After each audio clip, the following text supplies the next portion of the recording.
meeting of the Parks, Recreation, Greenway Advisory Board to order here on Thursday, September 21st. And I welcome all of the Parks Board members back. We took the month of August off, and so it is nice to be back here, although many of our committees have met over the last couple of weeks, so we'll have a full spread of reports, etc. on that. I have 2 people signed up for public comment, and before I call them to the podium, I will ask if there is anyone else that wishes to make public comment. All right, so you can come up here to Ms. Harris and sign up, and that way I'll have your name.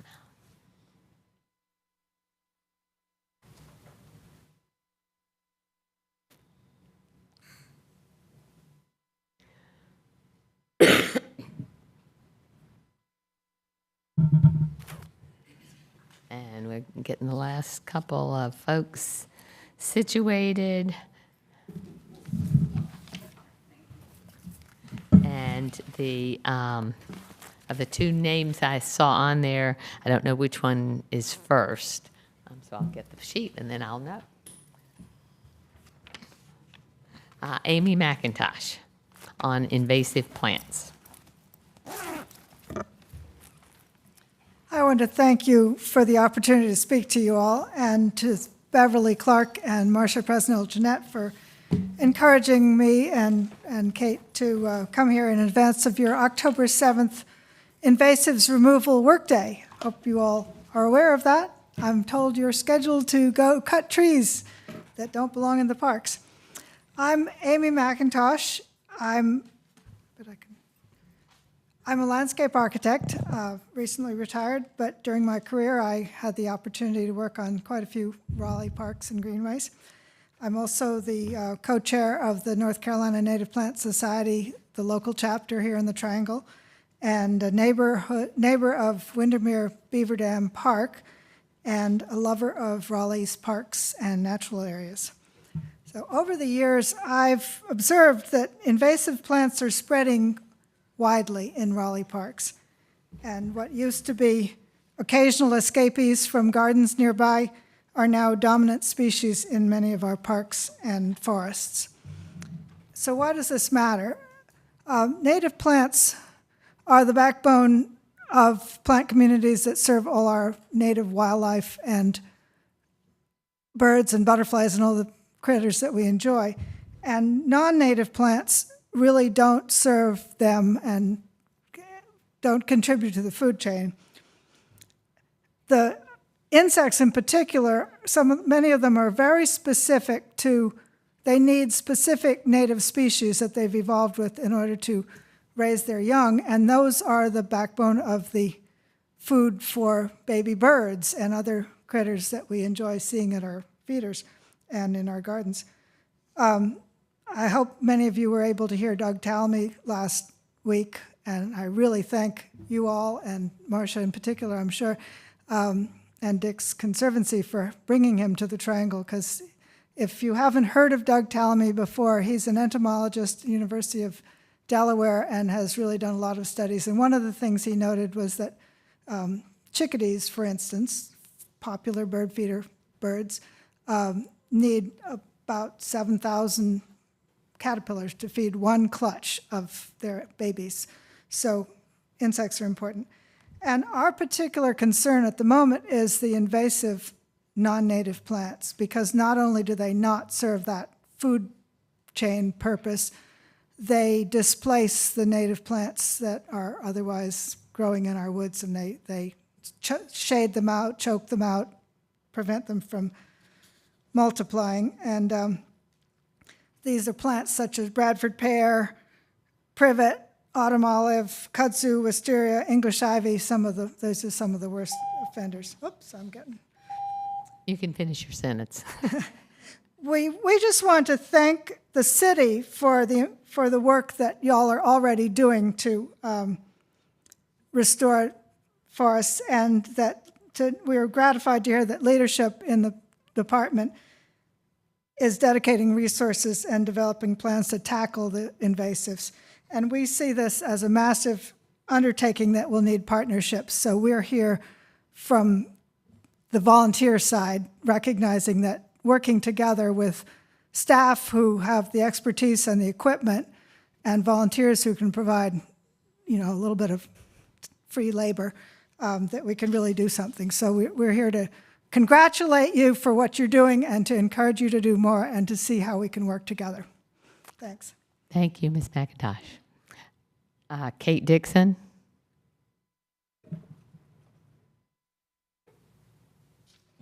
Thank you so much. It's great to be here, and I appreciated the invitation from Beverly and from Marcia in advance of your big work day with the City Council on October 7th, and I really do hope you're able to show up. Amy and I, since both of us are retired, we've sort of started really working together on a lot of invasive removal and native plant projects, and so it's great to be here with her. My name is Kate Dixon, and I've lived in Raleigh for 33 years. My career was really in conservation. I was the first executive director of the Triangle Land Conservancy. I worked there for 11 years. And I finished my career with 14 years as executive director of Friends of the Mountains to Sea Trail, the trail is North Carolina State Hiking Trail from the Great Smokies to the Outer Banks. But after I retired about a year ago, one of the things I wanted to do was volunteer with Raleigh Parks. And what I was really interested in doing was working on invasive plant removal right in the park near me, which is the same one that Amy lives near. It's Windermere Beaver Dam. It's not a particularly well-known park. It's about 15 acres following Beaver Dam Creek. If you've never been there, you've probably crossed one end of it when you drive Wade Avenue towards Whole Foods. When you cross Beaver Dam, kind of near Dixie Trail. That's where the park is. So I was motivated by reasons that Amy has just told you about, but I also honestly just wanted to spend a lot of time in the woods. And one thing that's really wonderful about volunteering in your local park is, for me, it's only 3 blocks away, so mostly I just walk down there. And anytime I have some free time, I'm like, I could go down there and cut some invasives. It's very removal. I tell my husband I'm going down to kill things. So on average, I work about 15 hours a week, probably, often by myself, but once a week we have a work day with Amy and other volunteers. And I love the work. And we've really, over the last year, made enough progress that it's really visible, and the park just looks so much more beautiful. We hear lots of thanks from neighbors, which is very, very nice, and it's been a great way for me just to meet neighbors. And because we're out in the forest in all seasons, what I found is that there's just a lot more really beautiful things out there that I didn't realize were there, like May apples. I came across like big clumps of May apples in the spring, and Jack in the Pulpit. I just found some that were with seeds, really beautiful.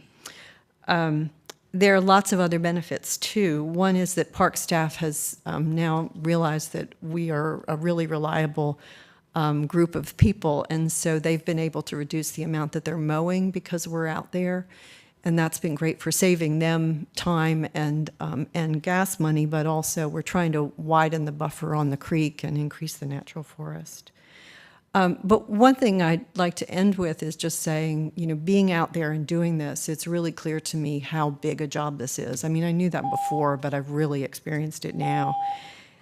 Park staff cannot do this alone, and they need a volunteer corps. And Amy mentioned that we have really offered to work with your staff. We met with Charles Craig and Brian Smith, just saying we're really eager to help build that volunteer corps that you all need. And so we're just excited by the progress and excited to do more. And so I hope you have a chance to be out on that work day. And we also would welcome you to join us at Windermere Beaver Dam. Thank you very much. Thank you. Thank you both for the effort, energy, and commitment that you have shown to our park system. We truly appreciate that. The third speaker is Anna Wolf, and she's going to speak on lighting.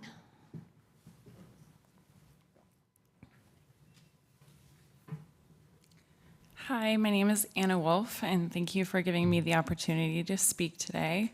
I've been a resident in Raleigh for just a little over a year, so I'm probably one of the newest residents here. And recently I joined the tennis ladder. I've been really enjoying it, and the tennis facilities here are amazing. I've never seen anything like it, so if you're responsible, thank you so much for making that happen. I think one of the issues that I wanted to bring to your attention today is, so I work during the day and I play a lot of my games at night, and I've noticed that a lot of the women feel uncomfortable going to certain parks at night because the lighting in the parks, in the parking lots is not great. It's actually pretty dark and it makes a lot of women feel unsafe. I'm sure a lot of women here can relate to that.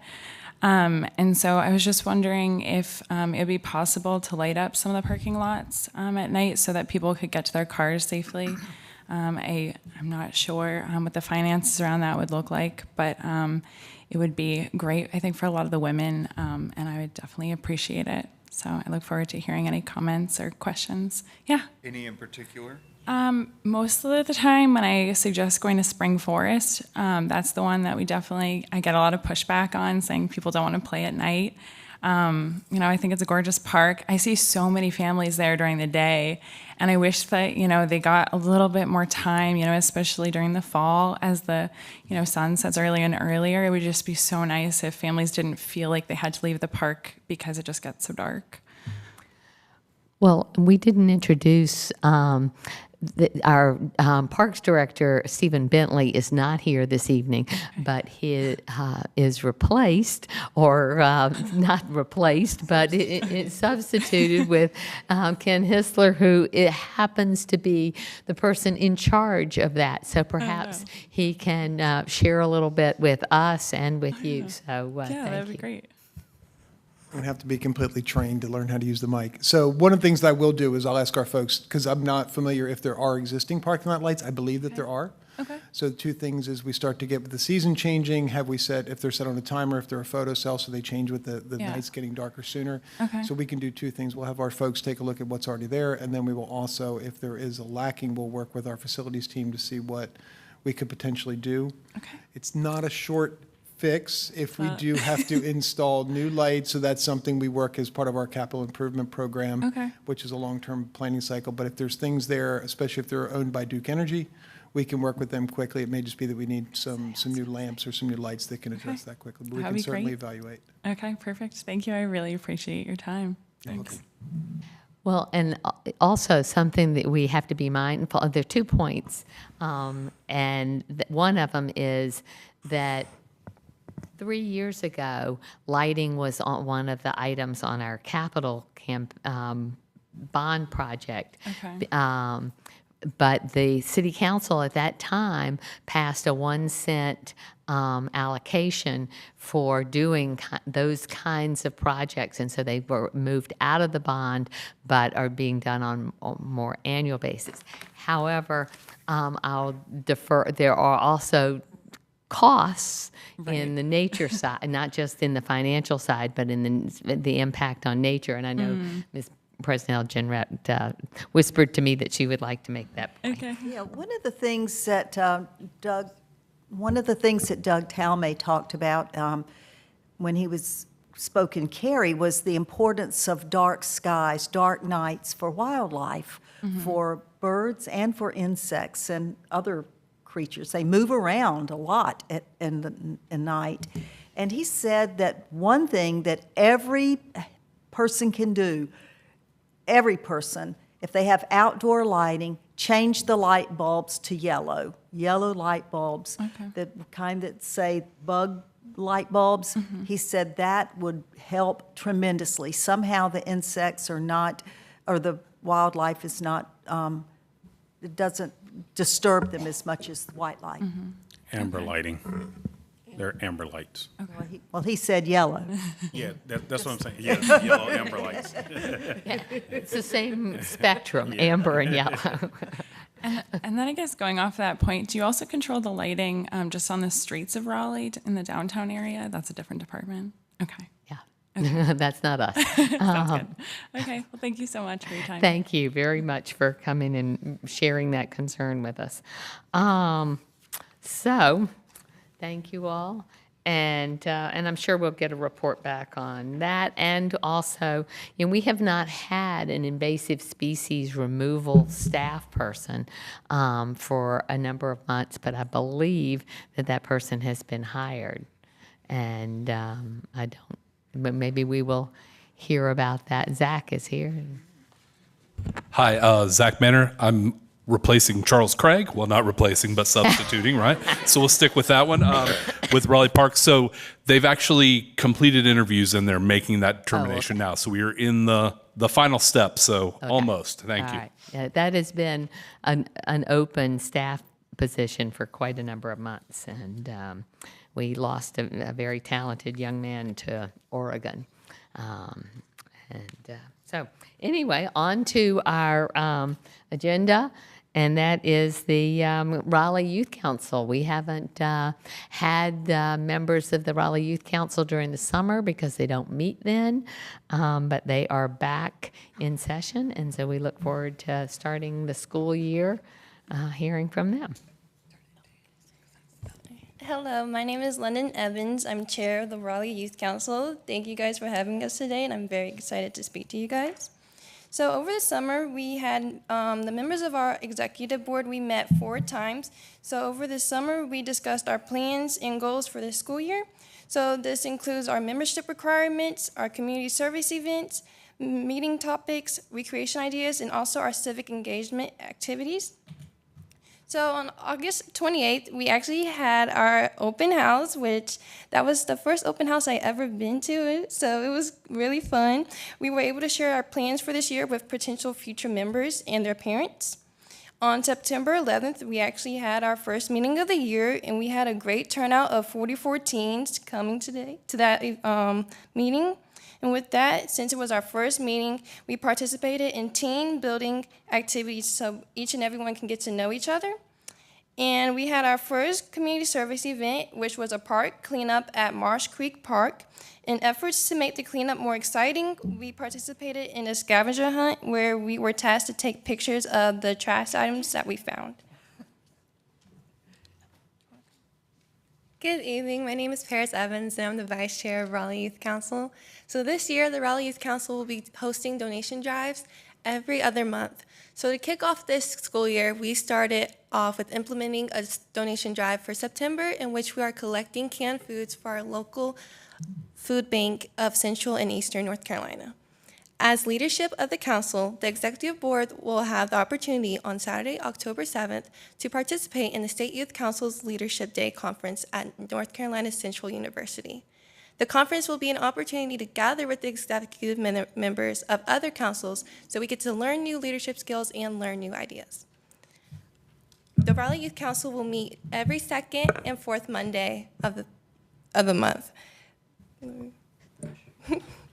The next 2 upcoming meetings will be about college prep, and for our first meeting, College Advisory Corps will join us, and they will be able to discuss college prep, financial aid, essay writing tips, as well as application information. For our second meeting about college prep, we will have a panel of past RYC members who are currently in college speak about their college experiences, and we will have the opportunity as members and executive board to ask them questions in regards to college and what life is like in college. That's all we have for you guys today. Thank you. Let me see if there are questions from board members. Well, one question I have is with 44 teens coming to your first meeting, how did that compare with last year? I know last year was sort of a recovery from COVID, and so...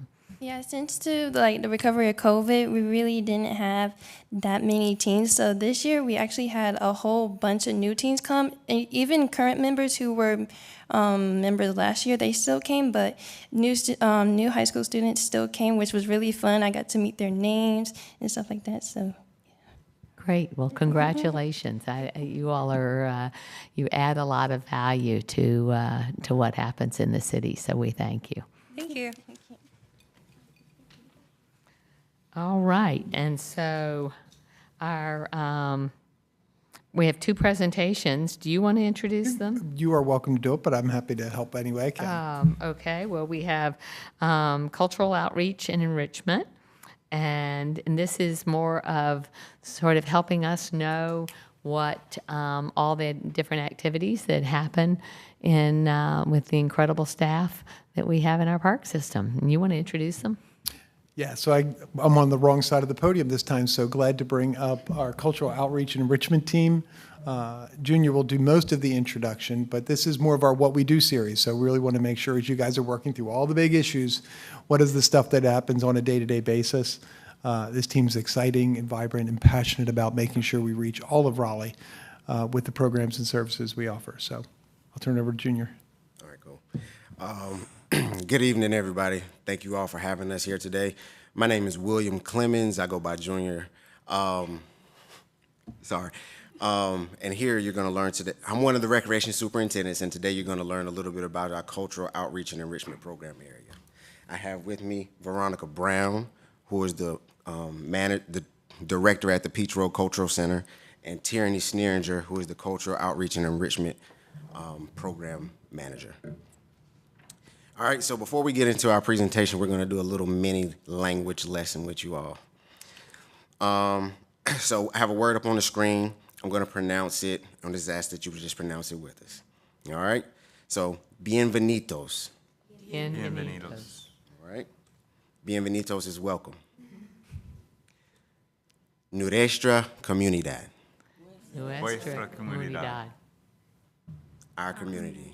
So this work group is all about welcoming all cultures to our community. So bienvenidos, nuestra comunidad, welcome to our community. I'm going to let them take it away and tell you more about the program area. Thank you. Excellent. As Junior said, my name is Tierney Sneeringer, and I am the program manager for the Cultural Outreach and Enrichment Program. And so why did we start with a mini language lesson? Raleigh is increasingly more diverse, and the city is working on making our resources more accessible to community members with limited language proficiency, and I'll share more about that in a few slides. And this is just a statistic that relates to a later slide. So cultural outreach and enrichment, we might refer to it as COE. Our main goals are to foster belonging, increase access to Raleigh and community resources, and to celebrate the vibrant cultures and communities across Raleigh. So just a high-level view of our department, we have 2 full-time staff members, and depending on the time of year, we have 5 to 7 part-time staff. Last year, we saw a 104% increase in attendance to our programs. So they are programs that are citywide, and then also at Peach Road Cultural Center, which is in the South Raleigh. And we get to work with so many amazing people of so many different backgrounds. And so we just listed a few there. So a lot of Afghan refugees, recent immigrants, people who've been here for a very long time. And yeah, it's just a wonderful mix of the community. So where we see the biggest mix is at our English language program. So we provide free language classes at 3 different sites and online. There's actually an online class tonight at 7. And we offer field trips, and we hosted guest teachers in this past year. And our goal for this year is to add 2 more locations and other outside program opportunities. So here are just some numbers as to the growth of the English language program. So some things that we think factor into this is that we're partnering with more organizations that invite their clients to classes. So working with some of the resettlement agencies, working with other nonprofits. And so we're able to create multiple touch points. And so these organizations might work with someone in their home, and then they invite them to our English class. And we have really amazing teachers. Most of our classes are run by volunteers, and they're just really committed to providing services and language acquisition. And then there is a new energy as we come out of the pandemic. And so here are just two photos from the last year. We worked with the North Carolina Museum of Art to do a virtual field trip with our students, and then we took them to the museum. And so the staff at the museum picked artworks that related to some of our students' cultures, and then we talked about emotions, colors, and then we got to go to the museum. And then we also took our students to Pullen Art Center, and we did a ceramics class. You'll see that there are a lot of children in the photo, and so it was an intergenerational class, and we were really lucky that the instructor was also an English language instructor, and so the teachers worked with her to make the class more accessible to our language learners. And a very fun and unexpected opportunity this last year was also we were able to host a diplomatic delegate from Moldova. They were here through International Focus and the State Department, and they wanted to learn about multi-ethnic communities in democracies. And so we were able to share about our language classes, and they shared about their language programs in their schools. So we host special events, and so we offer some annually, some are smaller. They often focus on building capacity, connecting our participants to resources, and then again, celebrating the cultures across the city of Raleigh. We work with internal and external partners. We worked with our aquatics program to host a women-only swim time, and so that was last May during Water Safety Month, and we are planning another one for the fall, and then also we've worked with them to offer free swim classes to some of our English language learners because we recognize that that is a very important skill. And then this past June, we had our first World Refugee Day celebration, and so that was at Moore Square. It attracted over 1,000 people. One of our partners said 2,000, so we could go with that if you want. It was organized with 5 community partners, and it featured musicians, a youth poetry reading, 2 children's dance groups, as well as 15 minority or women-owned businesses. It was really amazing, and our next celebration will be on June 8th. And so this brings us back to the mini language lesson. So some initiatives that we are working on is that COE represents Raleigh Parks in Raleigh in our portion of the UNC Language Access Collaborative, which is at Chapel Hill and brings together teams of local governments and community organizations from 5 North Carolina municipalities and community partners to create plans to expand communication with local residents and community languages. So we represent parks, and then the other departments that are participating are members from the Equity and the Department of Equity and Inclusion, Community Engagement, Housing and Neighborhoods, Communications, Public Utilities, and then our partner is USCRI, which is one of the resettlement agencies, and we work closely with them in our other programs. And then this year, in collaboration with a few other departments, we received a grant from the Trust for Public Land called On Common Ground, and our program is called Welcome to Raleigh Parks. And the goal of the grant program is to promote community contact between people from different social groups and how we can use parks to create more connection amongst neighbors.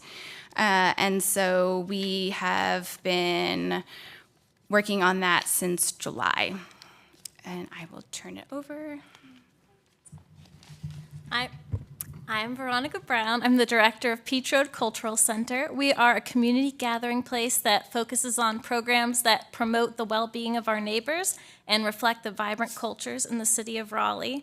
And in order to bring people together despite barriers such as language, income, transportation, we really try to provide programs that can be walkable, can be low cost or no cost, and that can be linguistically accessible. And so it's really important to us that our community members have the chance to learn and to grow and to become more successful in anything they go about doing. So we intentionally look for programs that are capacity building. And then we also recognize that sometimes music and art can give a voice to those who haven't found theirs or tell a story that can't be written. So we try to incorporate the arts whenever we can. And we know that the health and wellness of our community members has a direct impact on their quality of life. So we look for opportunities for them to exercise as a group, learn about fitness and nutrition, or receive health-related services. And for you, soccer may just be another sport, but for us, it's really so much more, because soccer, being the world sport, can unite us in a way that nothing else can, and it actually transcends a lot of the barriers that keep people from feeling like they belong in other aspects of life. And so our community partnerships are huge for us. They're crucial to our ability to meet the needs of our population. So from immigrant and refugee services to childhood advocacy to the fine arts, our community partnerships make it possible for us to connect community members with services and provide amazing opportunities they might not otherwise have access to. So I just wanted to share with you some of our upcoming events. We are very excited to be able to host a dental bus in November, and that is thanks to our community partnerships, and we're able to provide dental services at no cost to community members. And then I also just wanted to highlight that tomorrow is our movie night. We are showing Encanto in Spanish, and you all are welcome to come out and join us.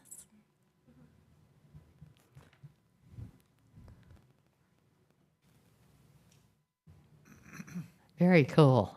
No, I just want to see if you have any questions, but if you will give me a moment of privilege since I'm not down there. These two ladies are absolutely crushing it. Is about the simplest way to put it. So the work that they're doing to reach a community that sometimes we probably weren't as intentional as we should be has just been exceptional. But I hope you took some time to read some of the slides and really what I think if I think back on when we reviewed the PowerPoint, I wish they had more pictures.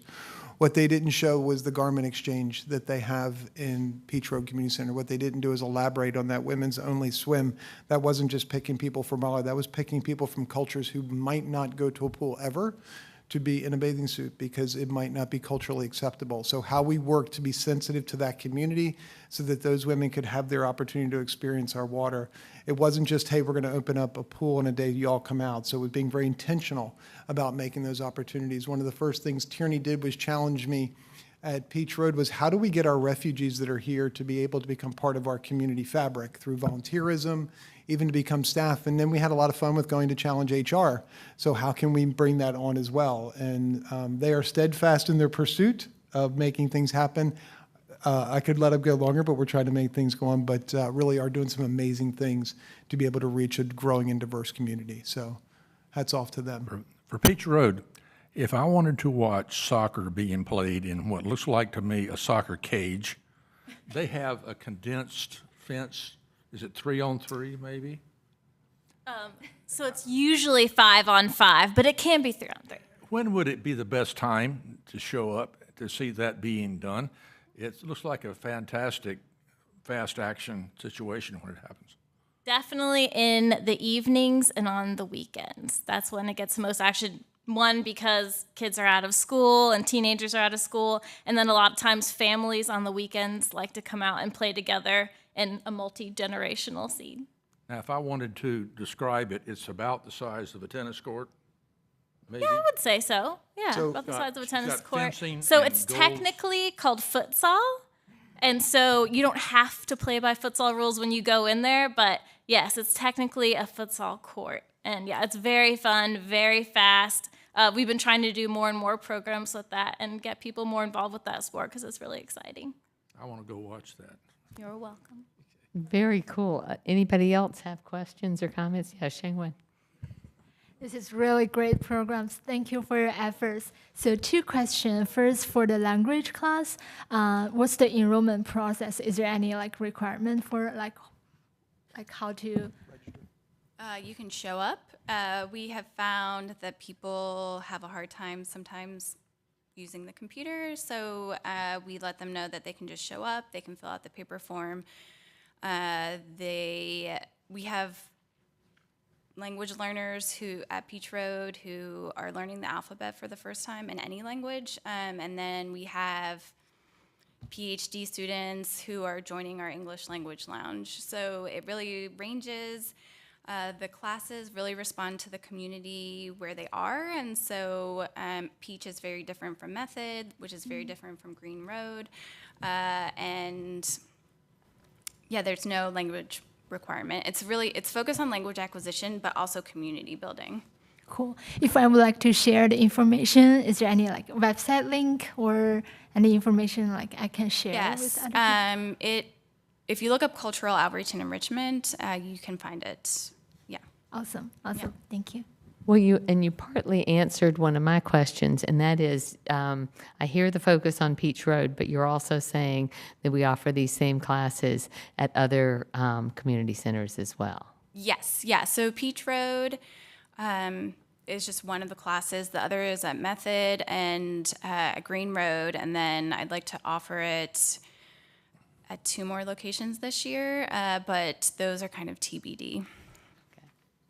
Can I ask another one? Yeah, ask any. It may not be exactly down the line you're describing, but I wonder, is there a list anywhere, maybe within the city manager's office, of the language capability of the city staff? I was amazed at one of the community centers when I ran across a young man working behind the counter whose previous job was an Arabic translator for the United States Army. We need to know that. People are hidden that can do that. So if we don't have, let's try to get a listing somewhere. Yeah, and that is part of the Language Access Collaborative, is looking at other models that other cities and regions are doing in order to make language more accessible. So do you pay staff more after they pass a test that says they can communicate in that language? What does that look like? And then how do we collect that information without putting a larger burden on those staff members? Because often if someone knows you speak a specific language, then they go and ask you for help. And so trying to put policies and procedures in place so that we are following best practices. She probably knows that far better than I, but sometimes you get into dialect problems, different dialects of languages. And I don't know which one this individual was, but he was good enough to work for the Army doing it. Yeah. Lindsay, did you have a question, comment? Yes. How much are we ensuring that things that are posted online or printed are both in English and Spanish? I am very passionate about that, so I am working very hard to do that, especially for our work group. And online, our website, you can translate it into various languages, so that is what is used. See the symbol? And then when we translate flyers, best practices is to send it out and have it professionally translated, and then it comes back. My level of Spanish is good enough to be able to communicate with people and help them register, or I send them WhatsApp messages. And Veronica is learning or relearning on the through Rosetta Stone, which is an awesome opportunity that we were offered just recently. So yes, hopefully we will have more procedures in place so that everyone has to follow certain guidelines about when things are translated. So the city doesn't have any like translation in-house? Well, they do, they just don't know it in some cases. Well, It is a little, and that's really where we work with both our PR, Raleigh Parks marketing. mm-hmm. We will outsource it to make sure that it's accurate. As Tierney said, there's kind of a working vocabulary, and there's been instances where we may have translated things accurately. I'll leave it at that. So we'll use professional services. One of the things that Tierney worked with William at the end of last fiscal year was, are there opportunities for us to get ahead of the game in some of those documents that we want to transfer? So there's a couple things, Lindsay, that we're doing is working internally with our marketing. Yes, we can outsource. Working internally with city communications, we can. the goal that she talked about, the collaborative work that she's working with the UNC effort, that's why it's citywide representation of that, is because we recognize we can do better. And so how do we build some of those best practices and getting some advice on how other people are doing to make sure, as you saw all the different communities that are represented, it's not just even Spanish anymore. How are we communicating? These ladies have really educated me on the diversity of communities that we are serving. And in some cases, Lindsay, those communities are not comfortable coming to government-provided recreation resources, even as popular as they may be. So it's still a work in progress. That was a long answer to say, yes, it's a work in progress. Yeah, no, and I have took a photo of the top 10 languages, and so there's a lot to cover. I just know that I think at this point and where we are today, that everything should be available in both English and Spanish as the base, and then we need to expand based upon population from there. I did work for the census, and it was quite advantageous that I could communicate in some Espanol to build trust, because the census, as you know, is not just for citizens. It is about the residents, and conveying that we wanted to look for resources that they could all utilize just for being here. So, gracias y felicidades. And I do have to make a shameless plug, since it came before. Tierney is a University of Delaware graduate, as well as myself. So there you go, Marcia.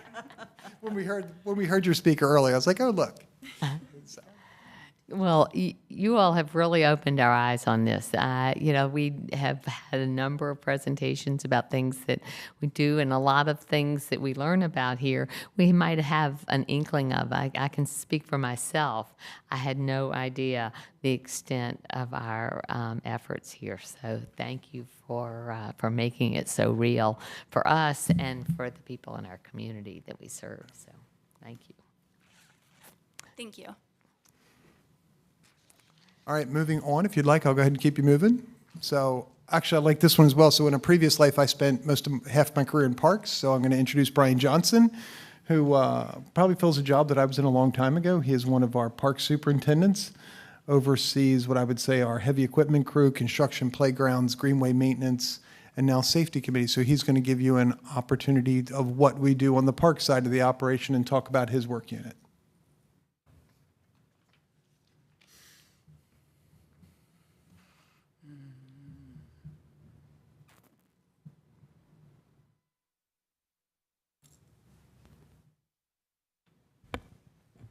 All right, thank you. As Ken said, my name is Brian Johnson. I know many of you from different places, but for those of you that don't, I'm pretty excited to be here. I appreciate the opportunity to be able to tell you a little bit about our programs. I do have the privilege and the responsibility to lead our Parks Infrastructure Unit. I'm with Parks Maintenance. And so been here for quite a while now, but we'll get right into it. By the end of this presentation, I hope I've given you at least some idea as to a high-level view of what we do in parks maintenance. I'm happy to answer any questions that you may have at the end. And so again, this is what we do. Our mission is to maintain, improve, and enhance park grounds, facilities, and infrastructure while supporting programming with a focus on the safety of citizens, staff, and very importantly, as we've already heard tonight, the environment.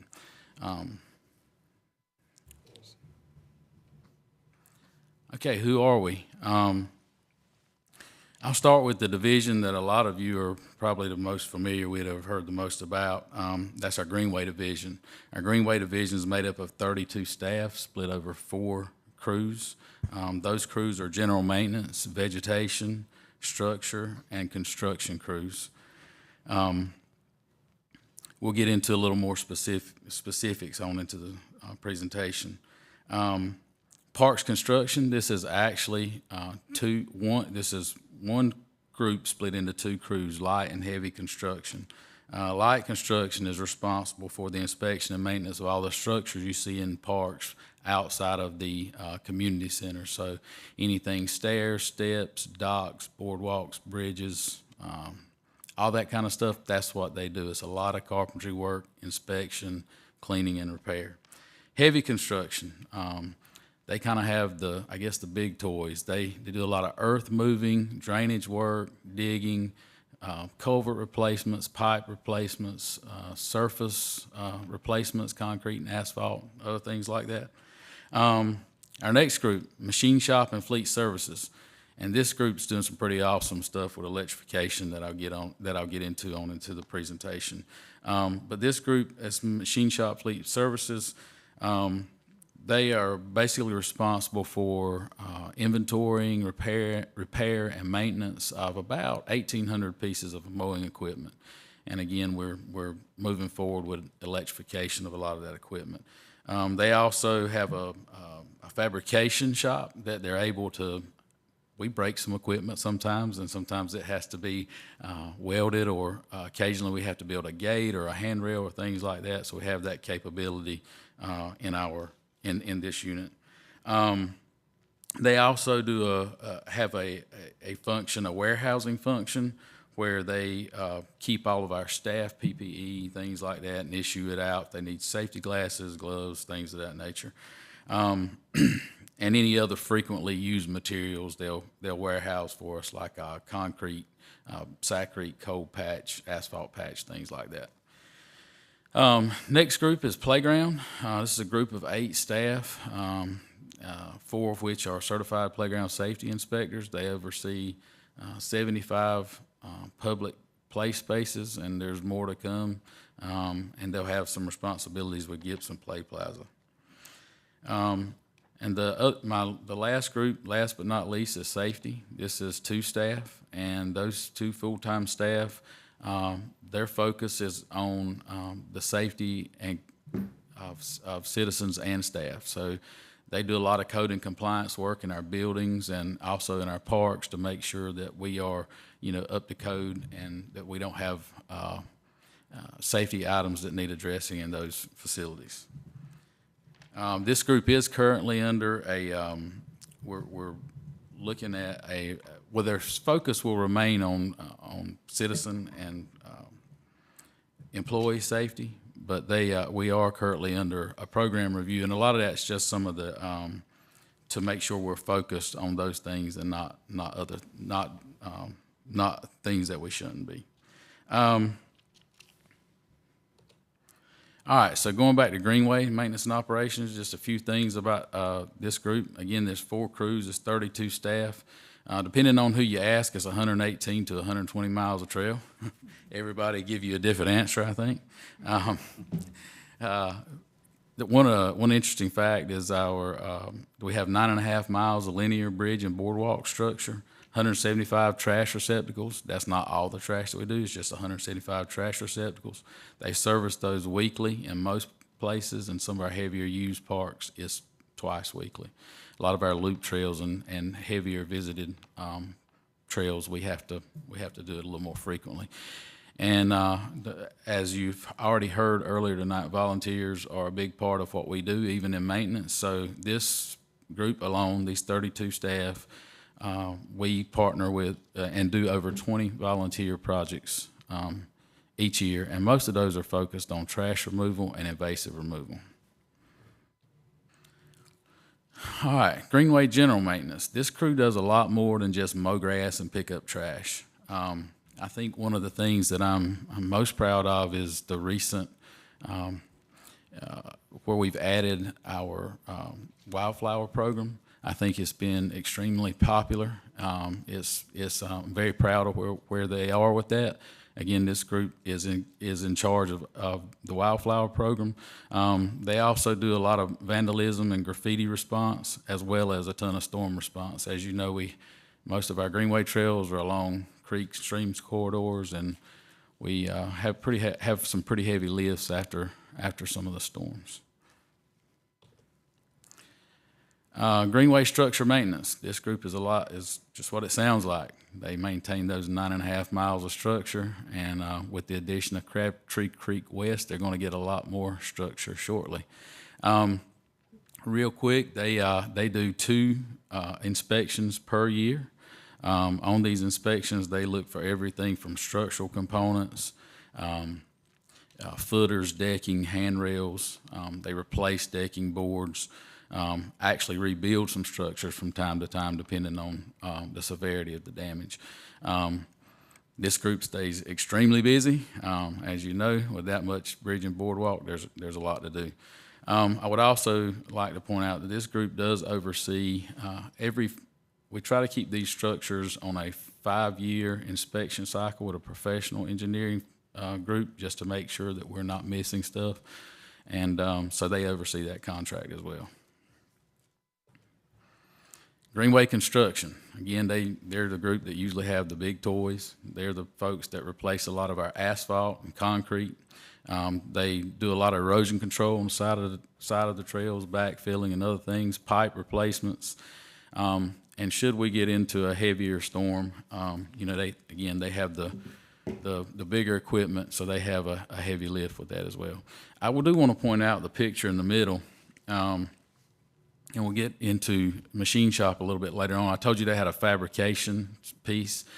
As you know, we have a lot of critters that dam up our pipes and streams and things like that. This is actually a cage that our machine shop fabricated to prevent, the continual damming of the pipe. So that's just wanted to point that out for machine shop later on. Okay, Greenway vegetation maintenance. These groups are appropriately named. They also do twice a year annual inspections, and their inspection is a little different. They walk every single mile, every single inch of the trail system twice a year. They're looking for hazard trees, encroachments, visual obstructions. One thing that I want them to definitely get credit for is along our Greenway Trail system, they are identifying and mapping out areas of invasive species. But they also, in doing so, they're looking for areas where we may have native plant material, and we may want to implement no-mow areas like you see in the picture in the middle at the bottom. So they do again, they're kind of our eyes on the ground. Those inspections are extremely important, not just for the safety of our patrons, but also for environmental aspects. They do occasionally use some herbicide application, and I just wanted to point this out briefly because if you look in the picture at the bottom right, that was some wisteria that was basically choking out an entire forested area. And so one of the applications where we would use herbicides as a tool would be stump treatment, so that we don't continually have to go back and cut this invasive material. I would like to say that they are very reliant on volunteers to get this work done. So I'm happy to hear that you got the work day coming up, and definitely want to encourage you on that. Heavy construction. All right, we're moving away from Greenway, about 200 plus parks in Raleigh. This group is responsible for a lot of the drainage, earth moving, asphalt, concrete inspection, repair, gravel road and parking lot maintenance. Two things I want to point out on this slide is, and this picture is a little bit older, but I just kind of wanted them to get credit for some of the work. If you look in the picture in the center, that's Flowers Cottage at Dorothy Dix behind it. They actually were the crew that built those paver sidewalks, and I think they look great even today. So I just wanted to point that out. That's been a few years ago. Most of the rest of the pictures are more recent. I also want to point out in the bottom left is a volunteer. Well, this was the Youth Conservation Corps. They're actually pouring a pad that we were going to build pergolas on at Dorothy Dix. You may have seen those. And in my next slide, I'll show you kind of the finished product. Okay, Parks Light Construction. As I mentioned earlier, they're responsible for anything you see that is not brick and mortar building. And even some of those, we have some responsibilities around. I did want to just point out that I talked just a second ago about the Youth Conservation Corps. The picture on the top right here is actually Youth Conservation Corps building the pergolas. And what makes me so proud of this accomplishment is that my staff, we do a lot of the construction and carpentry work, and they felt like they got to teach these youth a skill. And according to Mary, who oversaw the Youth Conservation Corps efforts out at Dix this year, this was one of their favorite projects, and it was one of some of my staff's favorite projects just because of the buy-in of the young folks that were working on that. All right, playground maintenance. I mentioned earlier, we have about 75 public playgrounds in Raleigh currently. Some of them are really big and some of them are not so big, but either way, they all have to be inspected. Again, we do routine inspections and audits. These are a lot more than twice a year. A lot of our other inspections are biennial. These inspections happen a lot more frequently. But they coordinate as well with a lot of volunteer projects to handle surface replacements, and we've even done some playground builds in the past. I would point out that of these 8 staff to handle these 75 play spaces, 4 of them are certified playground safety inspectors. So we are inspecting playgrounds to very rigorous standards, ASTM and CP, Consumer Product Services, whatever that acronym is. So they are certified playground safety inspectors. Fleet, machine shop and fleet maintenance. This group does a lot of different things. I do want to point out they're the folks that are really responsible for a lot of our equipment replacement, and they're kind of, we come up with the ideas and then they make them happen. And one of the things I'm most proud of is the electrification of our fleet. Currently, our goal is to be 80% electric by 2025. The only reason it's not 100% is sometimes technologies, we needed to catch up for some of the larger equipment. But I would point out we currently have five crews that are mowing crews that are predominantly electric. The picture on the left with the Greenworks mowers in it, it may look like just a trailer, but I want to tell you, so this is some of the infrastructure things. This trailer is wired, so we pull it up in the afternoons, we plug it up, and that trailer becomes a full charging station for all the mowers, the small equipment, and everything in that trailer. So that's a moving charging station. Our fleet maintenance machine shop unit makes all that happen. They're responsible for all that infrastructure. I do want to point out that they do the maintenance on the train for Pullen Park, both carousels. You can see some train maintenance going on in the picture at the bottom. And again, I mentioned fabrication. You see another picture here of a welder welding a gate at one of our Greenway trails. All right, just the last thing I wanted to say is I like to tell everybody, parks, maintenance, we do a lot more than mow grass and pick up trash. We're very passionate people, and I just want to say that altogether we have 65 full-time staff, and these people are professionals. They're gardeners, equipment operators, arborists, fabricators, inspectors, carpenters, mechanics, and these are the folks that are kind of behind the scenes that make our parks work every day, at least on the grounds. With that, I'm finished, and I'll be happy to take any questions or comments.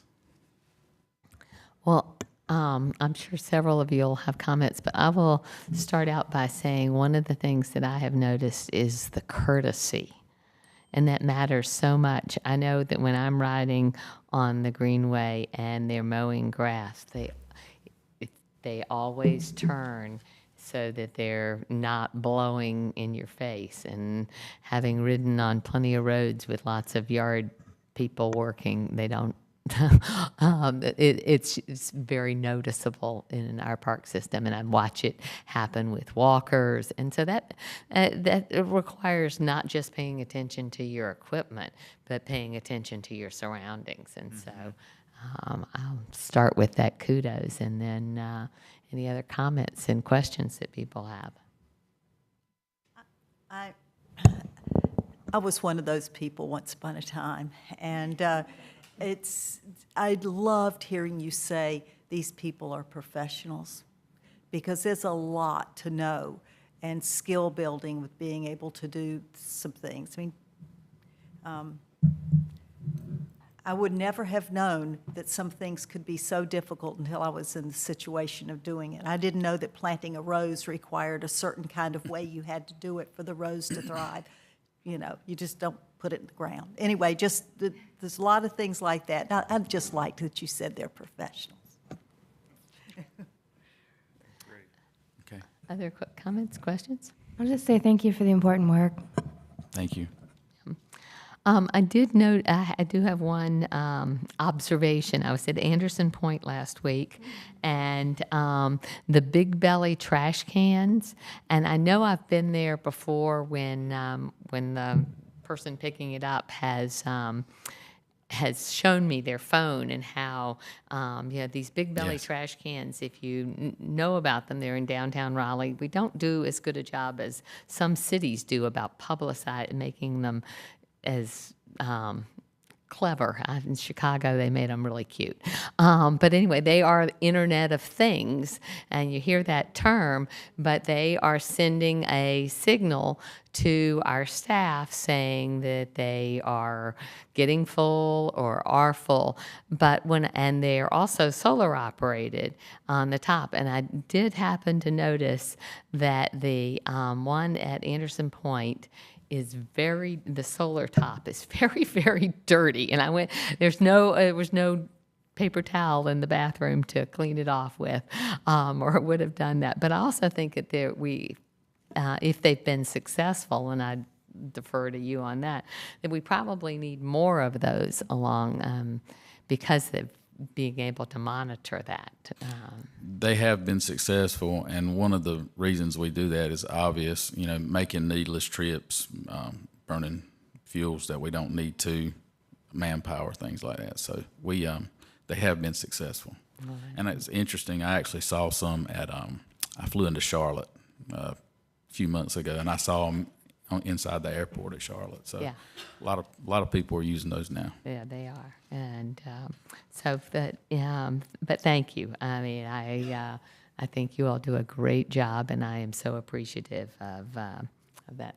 Other comments, questions? Yeah, I was just going to ask, and Brian, I don't know if this would fall under parks construction or maintenance, but do we do an analysis of the percentage of power that we have for lights and buildings that come from renewables?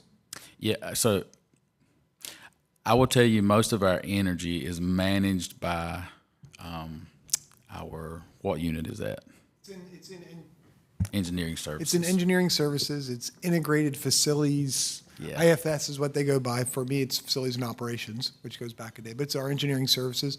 I'm not sure if they currently keep it, but once upon a time we did some competitions to see how much energy we were using and to see if we could reduce it in our community center. So that was something engineering services would reach into my side of the operation to say, hey, can we look at some consumption pieces? But happy to check if you'd like us to see if they're doing anything currently. Yeah, that'd be really nice to know. Yeah, so along that line, it'd be interesting to know, have we made a full switch out to LED lights? And I would assume we have, but I will not deny or agree with your assumption, but I can tell you it's something that we are doing as we make every upgrade, including with our outdoor lighting. As we look at our athletic field lights, they're moving to LED lights. So it's something, as we have the opportunities to implement or renovate infrastructure, it's standard with new construction. Yeah. But as we look to renovate our existing spaces, it's part of what we include in our capital planning or renovation projects. I also And believe yellow LED lights, right? right, amber. I also believe we did a lighting study a few years ago, and we can provide some of that information. Yeah, very good. Any other questions then? But thank you so much for updating us on those 65 staff members who are, clearly we need them all retained, because that is I'm sure that's a big issue with the kinds of special training and skills that they have, is making sure we keep those staff members. Yeah, I'll just be quick on it. It was one of the things, so I've worked with Brian for several years, and it's recognizing the skill and expertise it takes to build these things and to drive the equipment, to operate it. So it was something that we've really been intentional about as a department over the past 20 years. I used to use the word legitimize because it was you guys are the guys who use weed eaters and mow and pick up trash. It's far more complex. For instance, I'll give Zach's group a shout out. It was when I learned that they went through qualified line tree trimmers, which essentially trained them on how to work around power lines, right? And then I was like, oh my gosh, we're no joke here, right? So how are we teaching and educating the public about the breadth and depth of knowledge that parks maintenance has? And where I think you're seeing is in our beautification efforts. So the fact that we have a wildflower program on the Greenway, it means we've moved from maintenance to now we're making an impact on that experience. And that just aligns with our mission. And the team embraces it and is looking for every opportunity to be exceptional in that. Great. Thank you very much. All right, next item on our agenda is the nomination committee, and that is Ms. Presnell Jenrette, I believe.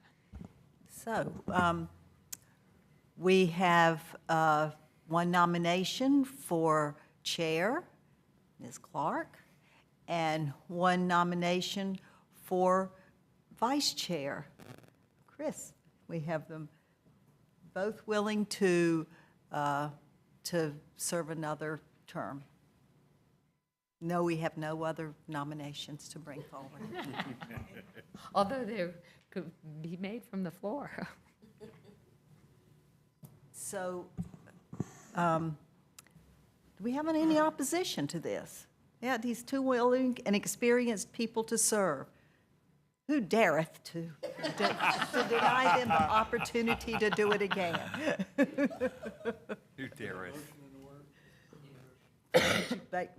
Would you make that road I'd like motion? to move that they be appointed by acclamation. All in favor, say aye. Aye. Okay, thank you. All right. Thank you for your work on the nomination. Oh, it was really hard.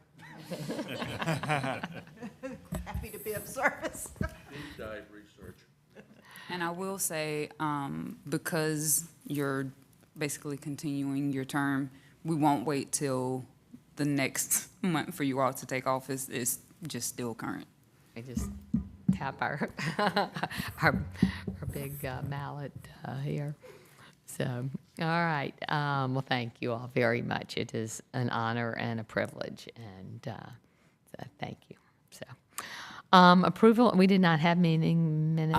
Let me make a comment on the minutes. Regarding the minutes, we have had a retirement of the individual that was taking care of the minutes for us. But at this time, we are looking to outsource this process. So just give me a little bit more time, and we're trying to get all the minutes caught up as quick as we can.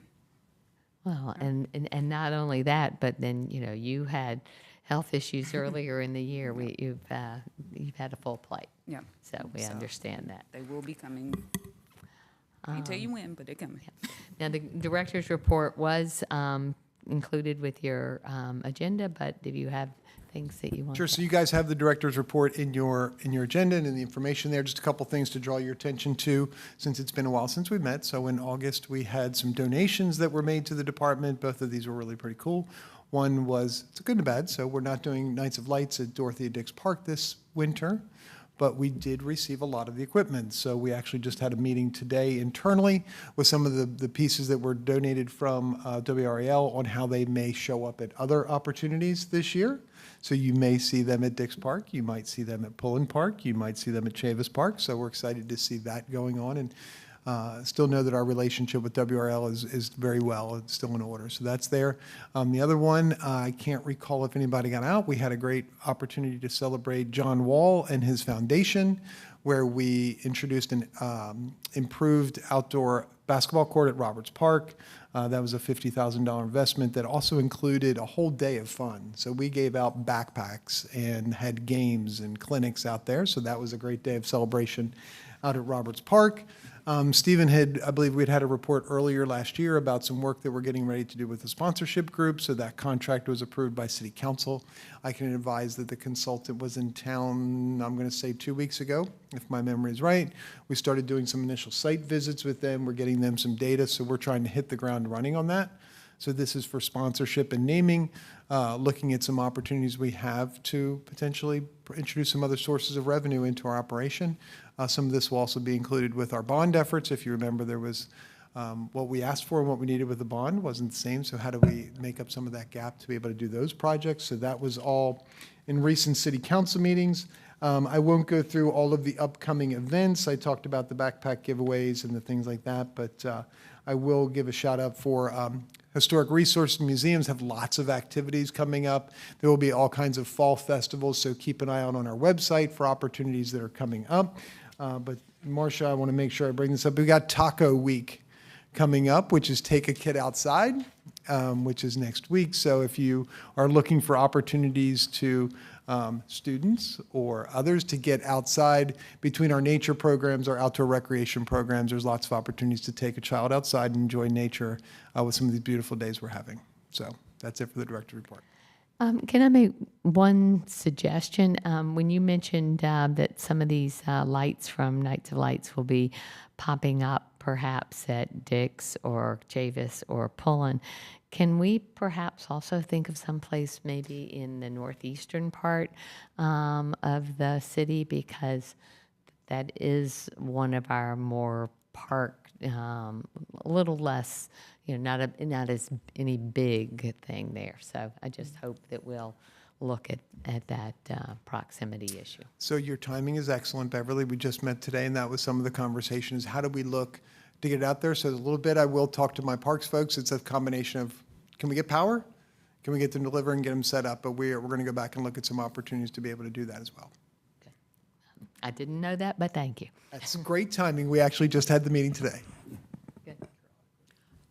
I would like to ask that any light celebration be scheduled outside the migration season for birds. That's all. It can be ignored, but I did want it to be on the record. Okay, any other questions about the director's report? All right. Committees have been busy. I brought my Parks Committee notebook. And Mr. Fuller, if you want to give a report there. Just a brief report. We met for the first time the first Monday of the month. Chris and I chair together. We're currently reviewing the CAG applicants for Kyle Drive and Neuse River Park. When we come back next month, hopefully we can narrow down the list that the planning department, they gave us a roster so that we can go through and make the recommendations to bring back to the board to approve the CAG board. Chris, I don't know if you have anything you want to bring up from the meeting or not. No, that was it. But staff did give us a great kind of signposting of the timeline of the next projects that are going to be coming up. So Kyle Drive and Neuse River are on the plate right now, but some others are going to be on there very soon. If I may add to this one. So this is the part where Steve and I wanted to make sure that everybody around the table understood. We're going to try and get you out of here pretty soon tonight. Work's going to get to be quite extensive coming up. So the goal of the Parks Committee, thank you all for volunteering. They kind of drew the short straw or the big straw because everything's coming through y'all. But so they're going to be selecting the community advisory groups. They're going to be making a recommendation to the full board in October. And staff is ready to move very quickly after that to be able to start getting into public meetings. So really, this is just a reminder from staff that it's going to be busy. There's going to be there'll be voting things that are coming down the line. But now, that doesn't mean we're going to rush just for the sake of rushing. So really just to make sure that we understand that there's a lot of things coming. Parks Committee is going to have a lot to digest because we're going to move straight from them into projects that include Tarboro and some of the others, because several of these have different components where they'll have both a community assessment or the community group that's going to work on the plan, and then some of those will also then come back later with schematic design on projects. So this is kind of your warning that the next 12 to 18 months, you will earn your volunteer awards, and we will make sure we recognize you at the events where we get to celebrate. Sorry, they're choosing all the CAGs? Nope, we've got a cycle that we're coming through. So right now they've got Kyle Drive and Neuse River are queued up. And then after that, I don't have my notes in front of me. I think we've got Tarboro will be next. And Jeff's nodding, so I'm going to also say the one that's not coming through that group is the Chavis Strollway is happening at the board. That's happening at this table. So, but yes, they will be cycling through as we work to get the planning processes rolling. But we're not going to bring them all at once, Kara. I just thought we picked, okay. Yeah. I must be confused. Shashin's probably like, what are you saying over there? Okay. Well, I'll look at her. No, I'm good. Was I wrong? I thought so. I'm sure you are. I think we're okay. Oh, we're good. Thanks. All right. Fred Fletcher, I think this is sort of the quiet time for that, so that'll, but boy, we've seen so many examples of a volunteer activity. Greenways Committee, Jeff Havner? So we've had a couple meetings since our last meeting. A couple items to report. The Crabtree Creek West Greenway opening is going to slide back into the spring. There's a little hiccup with the grant approval. We had a presentation in our last meeting on a new interactive Adopt a Trail process. I would encourage you to take a look at it. It's pretty slick. Map shows the segments that are adopted, when they were last cleaned. It is also a vehicle to report issues on. In our next meeting in here, we should have a recommendation on proposed neighborhood and community connections. I think we're going to identify 7.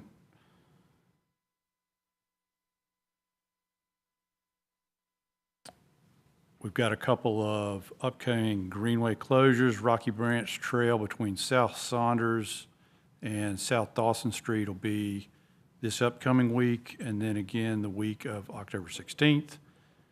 And then the Crabtree Creek Interceptor near Neuse River Trail between Anderson Point and Riverview Road.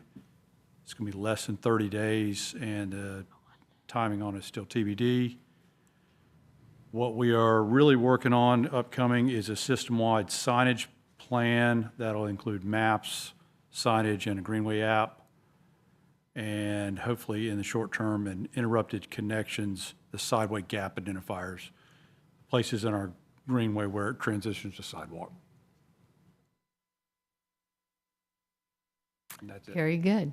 I will say I rode on the part near Riverview Road. I don't think actually that the Greenway's going to be impacted. They're already doing the work, and it's along the side of the Greenway. So I think we'll dodge that little block long bullet, but there's more coming from the water and sewer people all along the Neuse River, tied to the growth of our community. Sustainability, Wildlife, and Urban Trees Committee. Yes, we met on the 6th of the month, and we had guest speakers.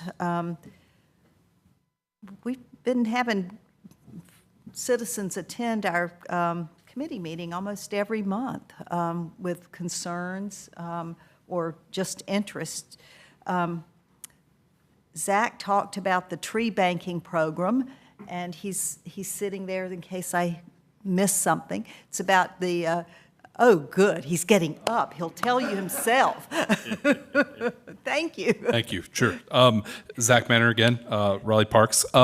We talked a little bit about, it isn't specifically tree banking, but Raleigh has some in its code fees in lieu. So a fee in lieu of planting, or if a tree in the right-of-way gets removed, those funds are used directly to replace trees back into the right-of-way. There's some different kinds of fee in lieu with sidewalks, things along those lines as well. And there is a piece of tree conservation fee in lieu, though it doesn't happen very often because by purpose it's supposed to be difficult to remove tree conservation, but there is a fee in lieu there. So under our current requirements, there isn't a particular bank, but the tree conservation requirement speaks to planting trees or procuring land to keep trees. But in that case, the funds typically aren't high enough to purchase land, so we use it for tree planting as well. So those are kind of mechanisms, not specifically banking, but those are ones that exist as part of the conversations around our canopy study that just came out. I think all those kind of things will be something that's discussed as we move forward, trying to work to improve the urban forest. Marcia had all that too, so. Thank you. No. So we also had Dawn Comfort came from Zero Waste. It's a local nonprofit that is interested in reducing food waste and turning food waste into nutrient-dense soils. So they're just talking about the potential that the city may get involved in doing that at some point, and how it would be done and things like that. So this is the second time we've had citizens come and talk with us. And then we had the Cary has a food waste program, and we've had somebody from Cary come and talk to the committee. So it's a learning curve. So they're really interested too in doing a lot of education about food waste. So that's kind of what we talked about. And Well, thank you. May I add to the report, Sure, Chairwoman? I just wanted to say I was very impressed with both of these presentations about food waste and zero waste, and that I was shocked to find out that up to 25% of the waste that we throw away is food, and it is compostable. That would, in many cases, exclude proteins and bones, but these people are working on techniques that allow those substances also to be recycled or, composted. So I just wanted to add that little bit of information. Very good. Yeah, just a few minutes ago, I got a little bing on my text that I have to put my compost now bag out by 7 a.m. tomorrow. So I got my reminder on composting.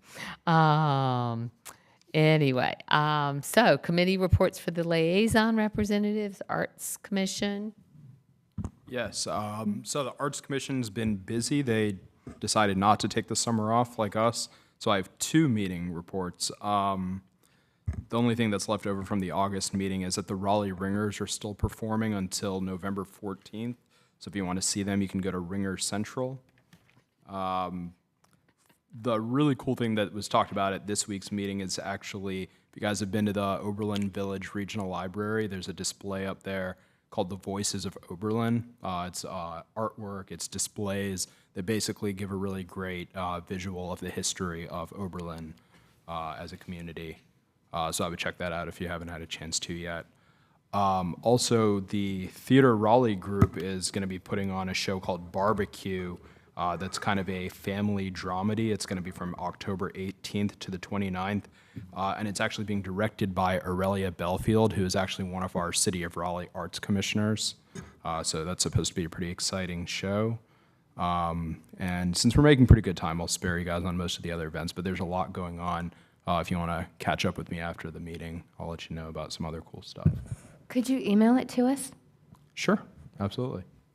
Yeah, and it's probably on your Raleigh Parks Instagram and emails that you get on Friday, but sure, I think that's an awesome idea. BPAC, you're actually going to get 2 BPAC meetings because I attended the meeting on 8/21, and so I'll give you the report, and then Bob Edgerton attended the one on Monday night. On the August 21st meeting, Susan Hatchell, who's the former chair of the BPAC, came and spoke, and BPAC, Bicycle Pedestrian Advisory Commission, so that we're not using acronyms, about her concern about the number of pedestrian deaths. And it's not a parks issue, but it is a city issue, where our Greenways cross is an issue, but so many of the deaths have happened on Capitol Boulevard, and we all need to be aware of that. So, but the city is planning a bike plan update, and it's been awarded a grant to pay for half of that, but maybe the funding happened this week because they've been waiting for the state budget to be approved. And So the most interesting statistic from the last bike plan that the staff shared was that 67 miles of bike lanes have been added, which is great, but not really, because only 9.8 miles were identified as priority. I think Raleigh has a tendency, I find it personally interesting. We repave a road and we add a bike lane. And an old neighbor of mine said the other day when he heard that we were going to add a bike lane on Lake Boone, he said, "Oh, where next? Wade Avenue?" Because just because we're repaving doesn't mean that a bike lane is necessarily a good place to do it. So anyway, other issues, Hillsborough Street bike lanes have been restriped, and the transportation staff, that commission is staffed by transportation, and they are working also, as Jeff mentioned about signage on the greenways, the bike staff is working on new neighborhood bike signage, and hopefully there'll be good coordination there. So, and then the meeting this week. Well, there was considerable discussion about safety on not only the streets, crossing streets, lighting is one important thing, a whole lot of attention to pedestrian safety as a total, hoping to reduce the fatalities that have been occurring. There is considerable interest in greenway safety. There have been a couple of incidences over on the Neuse River side where people went to ride, and while they were riding, their cars were broken into along that area. That was discussed at length. And also, there's a location I'm not really familiar with on the Greenway that crosses Gorman Street, that apparently there's been a perpetual problem with traffic in that area. And it's the Gorman Street Trail. There have been accidents on that in that area, and they're asking for more attention to be paid to making that safer in that area. It's right near where it comes into Avon Ferry. Okay, like that. Also, North Carolina State is expanding its e-bike program. Councilor Harrison is involved with that, as are several of the members of the board.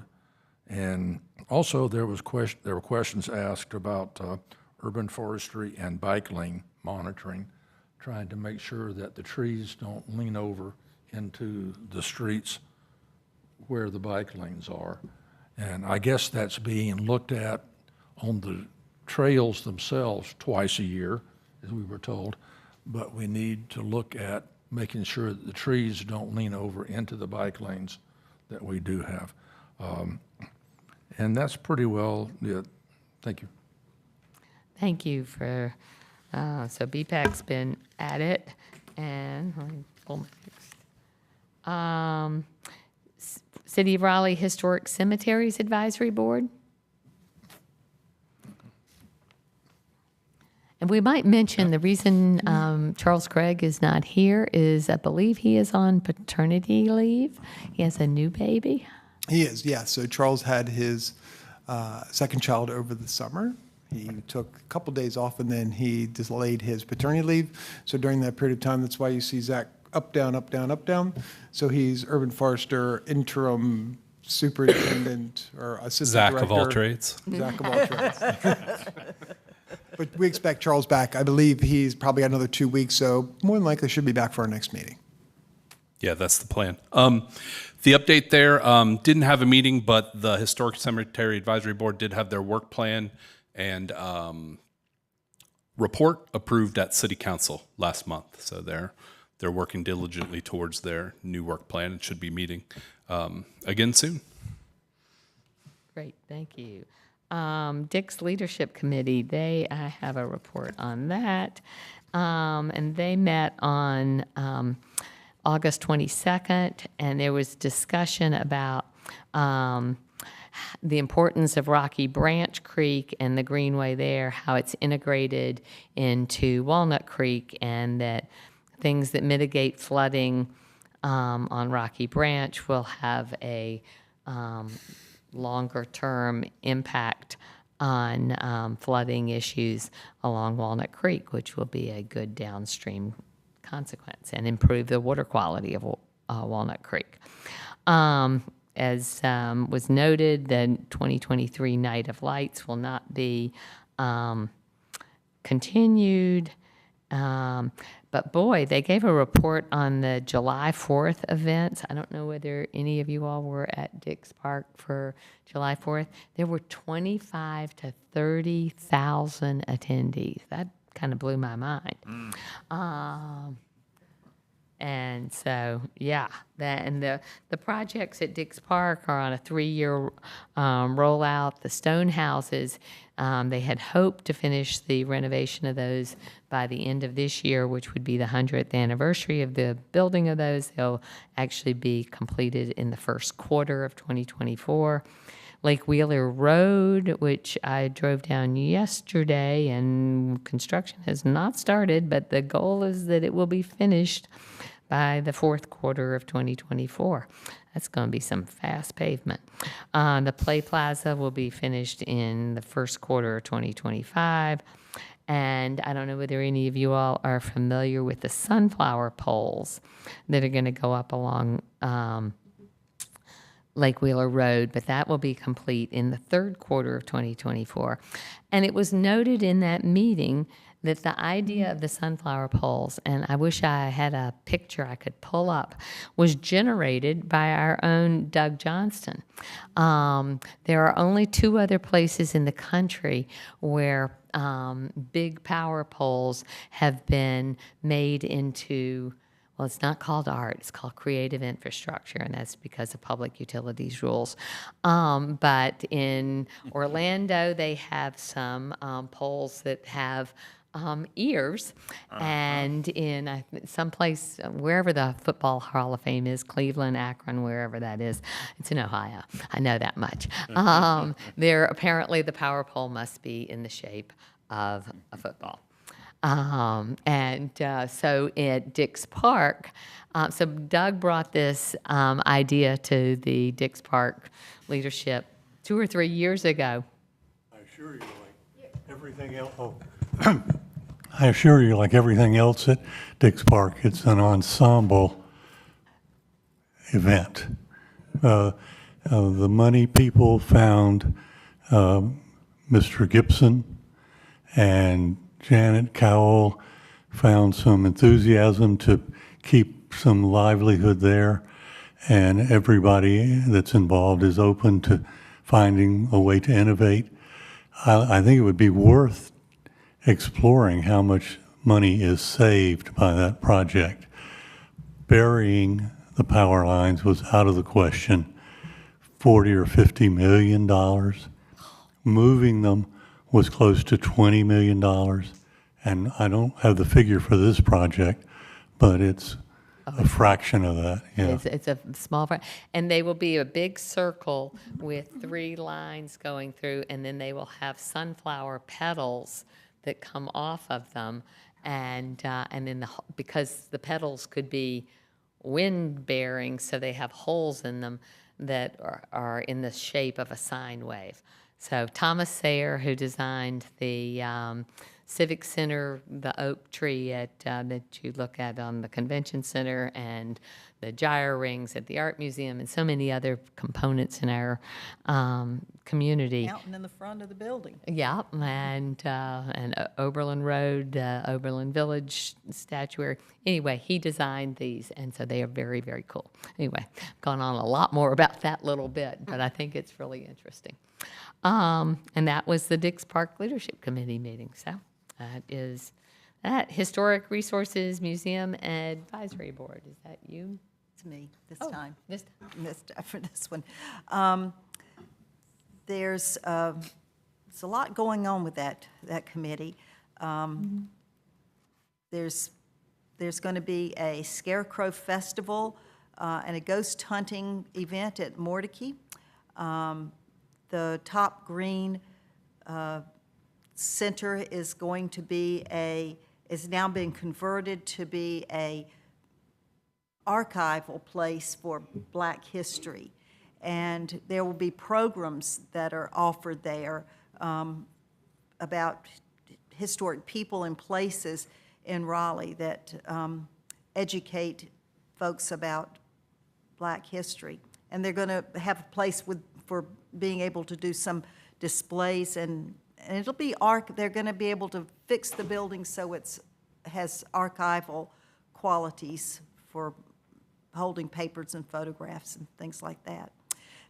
The Historic Resources Committee decided to change their meeting time to 6 o'clock, and they're going to start meeting at different locations. And they'll meet there for three times in a row and then go to someplace else. They're going to go to Flowers Cottage and John Chavis Memorial Park and some other places, and they'll rotate. There was some interesting conversation. Since I'm not down at Moore Square often, I didn't know that the Square Burger was leaving Moore Square, and that there's a lot of issues that are have to do with how people are using Moore Square, and it's creating quite a bit of conflict apparently with trying to make people feel safe. And there was some conversation about that.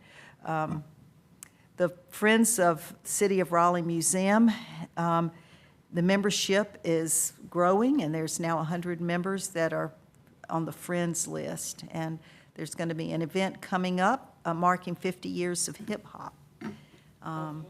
Hip-hop. Hasn't that already happened? Oh, it may have. That I was didn't August write the note 12th. down. Yeah, I think that already happened. And anyway, so that's what's to say. Jeff is going to take over being the liaison because that meeting time change does not fit with my schedule. So I'm thankful to Jeff to pick up that. Madam Chair, I can just probably add 2 comments to that. So Marcia, as she presented, so Top Green, yes, it's moved to underneath Historic Resources. Just we had their grand opening Labor Day weekend where they had their kickoff. So if you want to get over there, it is moving much more to be able to be an archival history space. So Troy and his team are getting ready and already have advanced some efforts just like we do at Pope House and Mordecai and the other spaces. So get by and check that one out. If you were interested in some of the downtown safety issues that Marcia referenced related to Moore Square, that was the work session that City Council received information on this past Tuesday. That was the 11:30 session that talks about it. So regrettably, with growth also comes some challenges. And so it's not just as Moore Square. I'm sure a lot of you have been here reading about some of the things that are happening in Glenwood South and some other areas. I will advise that Raleigh Parks is sitting at that table. Zach and Troy are both working with the Downtown Task Force as they're evaluating those and coming up with some things that we can start to proactively address some of the negative behavior that's happened so we can promote the exceptional positive opportunities that exist in their spaces. Is that why Square Burger is leaving? It's part of it. There are some challenges that we're having from safety related, so that was one of their considerations, but really just it was no longer meeting their model. So the combination of that and was it working for them? It's probably the simplest way to put that, Kara. But yes, that was part of factored into their decision making. I will tell you we are working through actively to find a new tenant to work in that space. So we're going to go through an RFP process to see if we can get a new vendor or a new provider in that space. Very good. Thank you all for that information. The next one, the Parks Bond Community Engagement Liaisons Report. Yes, but that's the group for all liaisons to report out if they've met with their groups and just give a small report on your items that you're working on within. So I think that's just getting started. Mm-hmm. Okay, so that'll be on our list, but Right. maybe not anything to report other than what was reported What, in the Parks Bond. In the Parks Committee, and yeah, okay. Parks Committee. And then Sir Walter Raleigh Awards Jury, do we have somebody who volunteered? Gregory is not here tonight to report on that, but they have had their selection process, and the awards are scheduled for Wednesday, October 25th. And everyone probably will receive an invitation. Awesome, great. Okay, we're gonna move this on along. So, chair report. First, I would like to thank you all for the opportunity to serve as chair again for a second year. Coming out of COVID, there was a lot of pent-up energy of all of us, and I think that as a board, we have, we hear a lot from outside speakers and at various committee meetings, and we're activating all our committees and really digging into the public engagement. And so I am thrilled to be a part of that and look forward to the year ahead. Second, I also wanted to emphasize the donation at Roberts Park of the John Wall Foundation. Roberts Park is kind of tucked back in there, and so it's not seen by everybody maybe as visible as, say, the skate park or something like that. But that foundation has donated for multiple years to the backpack program, and now with this improved playing surface, new goals, it's really quite a very generous contribution. So it's just makes our city better. And then I will kick off. Back at our July meeting, I ask everybody to reach out, step outside your comfort zone, and visit a park you hadn't visited.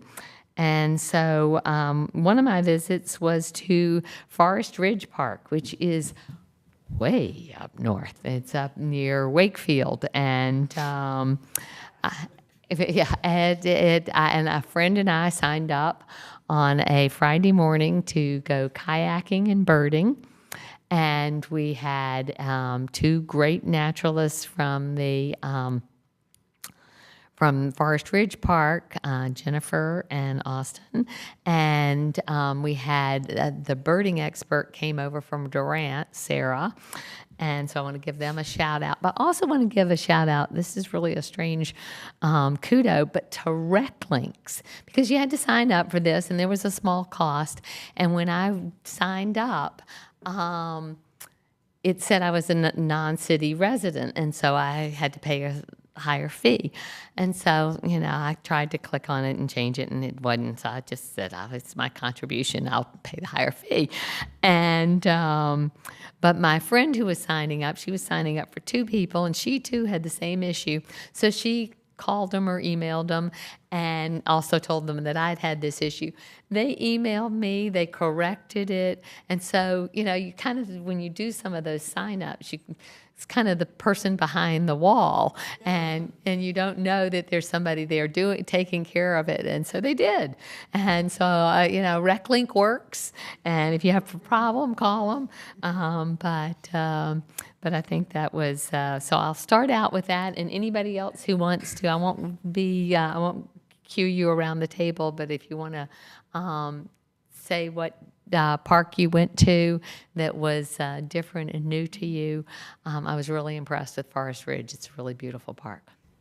I would like to share. I took my 5.5-year-old great niece to Isabella Cannon Park.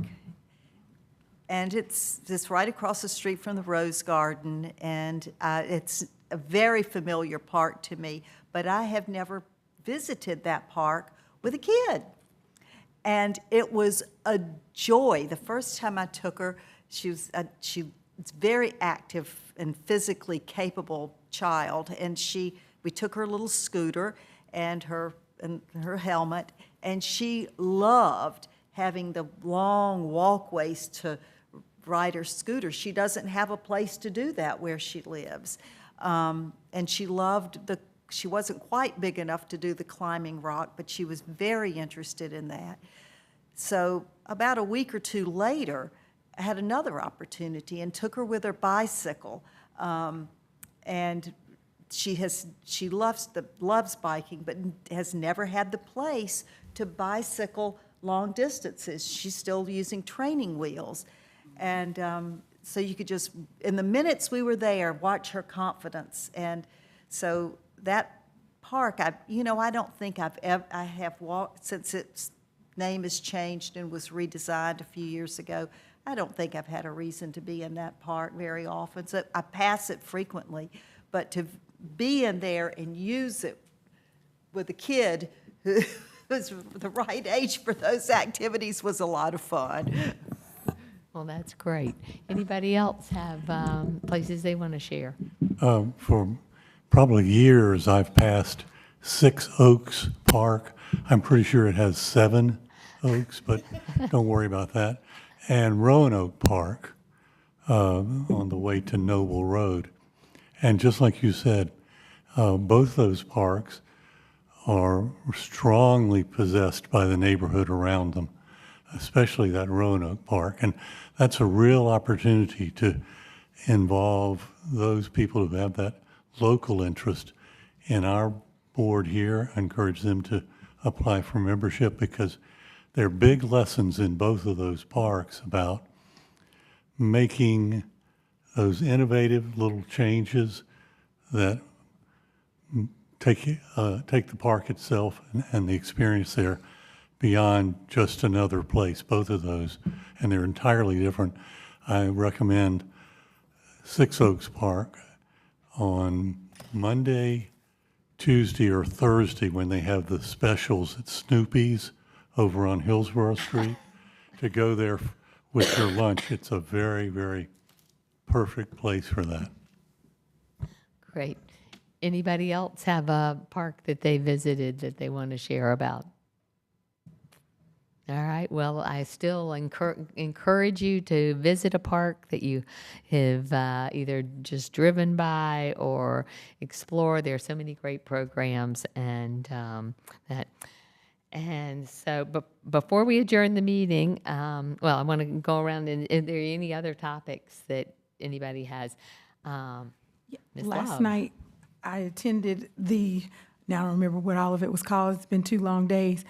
The public comment about what they're hoping for Chavis.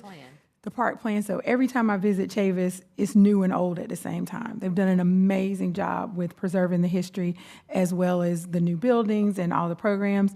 So last night, Ms. White and I were out there, and it was really nice to see all the people coming in. It was smart and strategic to have that down at the old carousel because it's close to the playground.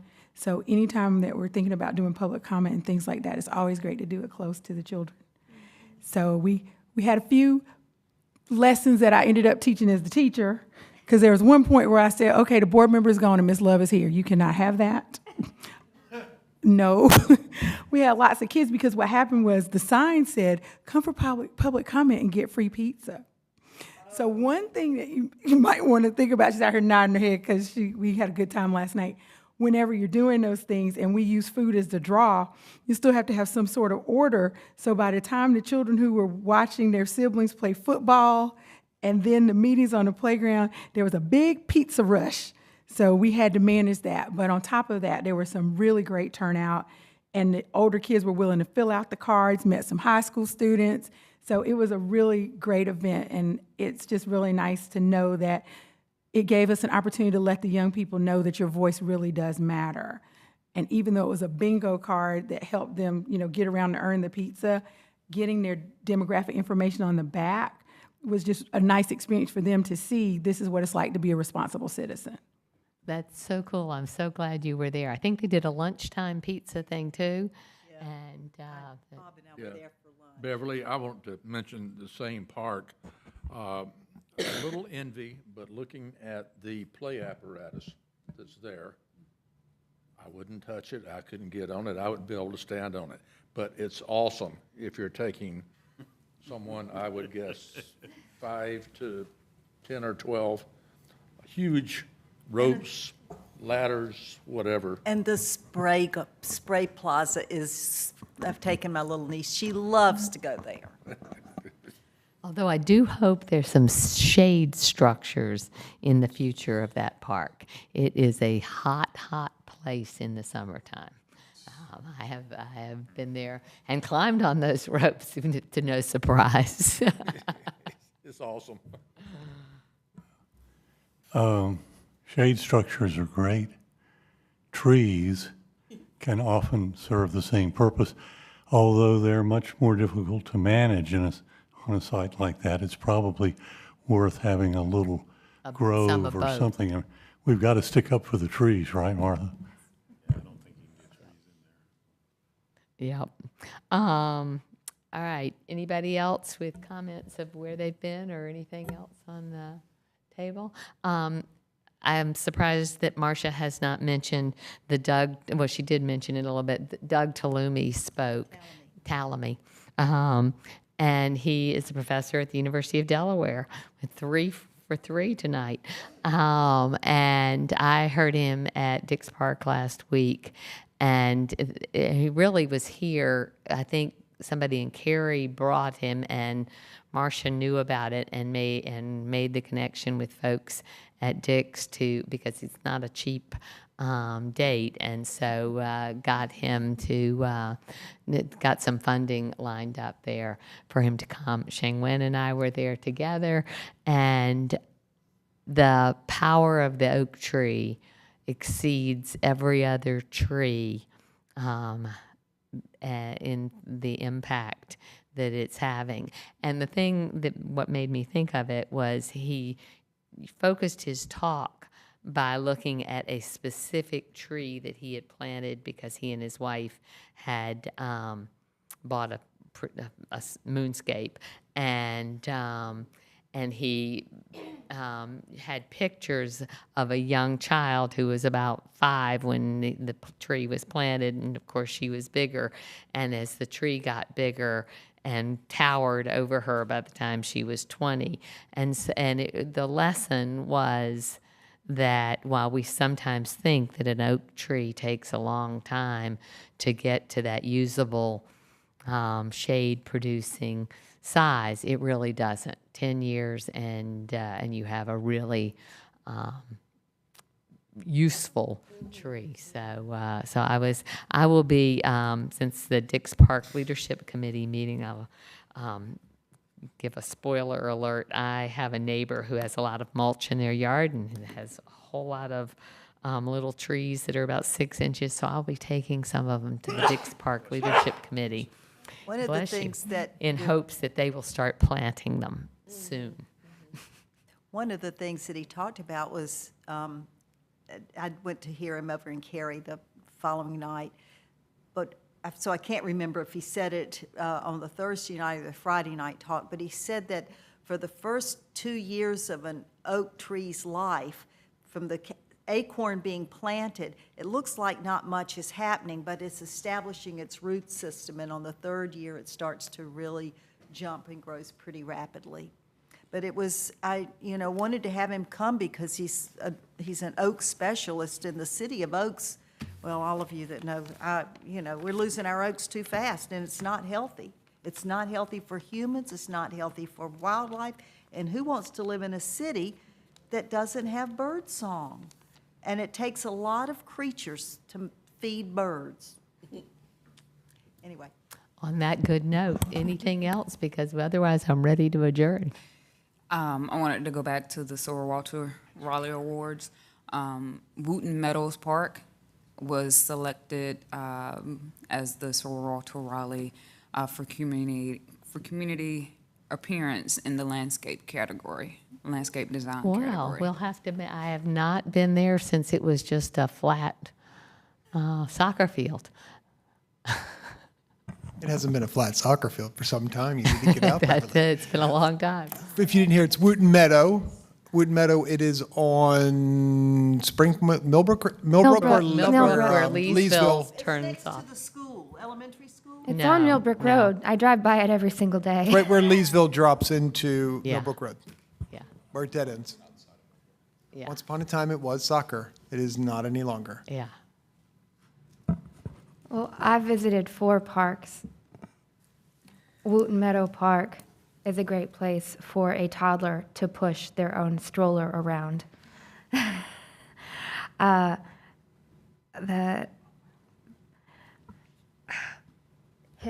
It's Horseshoe Nature Preserve, Laurel Hills Playground, and that definitely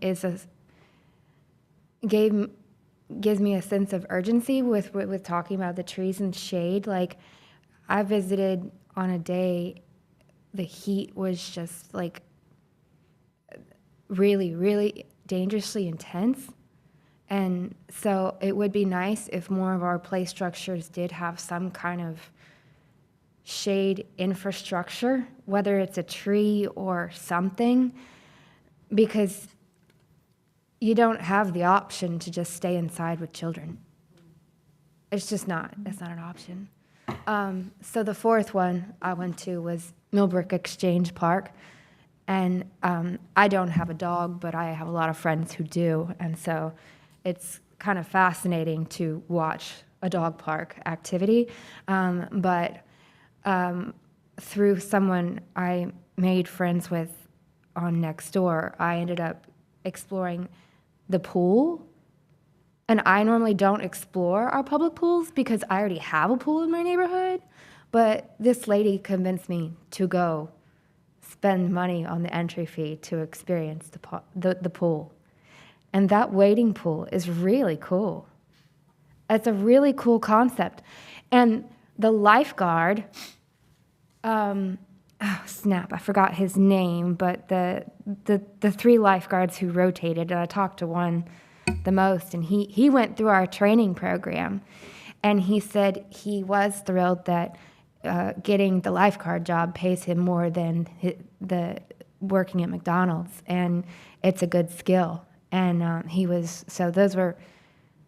there were three lifeguards who rotated during the time that my little counterpart and I were in the wading pool, and they were all really lovely. And that one in particular, I'm remembering. I really wish I remember his name, because he was a high school senior. He went to Millbrook High School, so he's right up the street, and that's his job.